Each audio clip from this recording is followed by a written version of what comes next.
Özge yar senin yerine gözüme getirmerin. Söyleyin odun yüreğime dilemedim. Söygüde gözyaşlara hanana yer vermedim.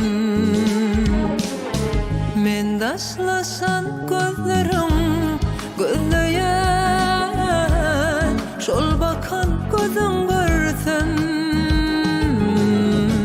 Hani sevgi sözlerim sözleyen, değilmedik sözün değilsen yine söyle söylerim.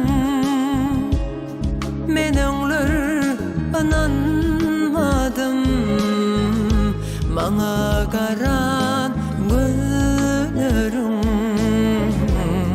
Söýenenini bildim. Yine söyle söylerim. Men öňler ananmadım, bana garan gözlerim.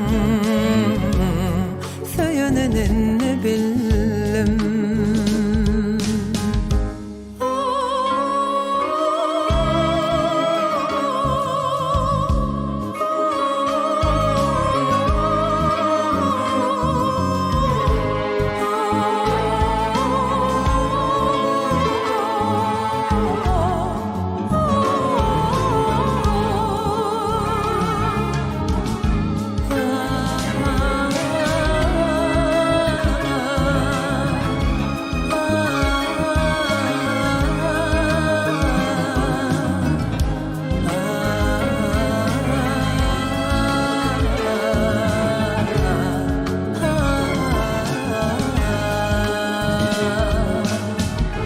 Menden sonra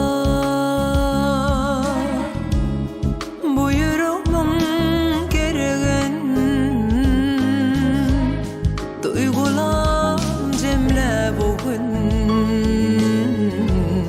alıp gittin yüreğim. Söyleyin odun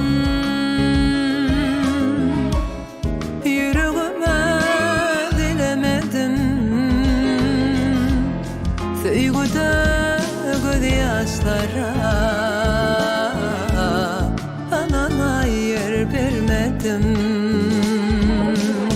Men taşlaşan gözlerim gözleyen, şol bakan gözün görsem. Hani sevgi sözlerim sözleyen, değilmedik sözün değilsen yine söyle söylerim. Men öňler ananmadım, bana garan gözlerim. Söýenenini bildim.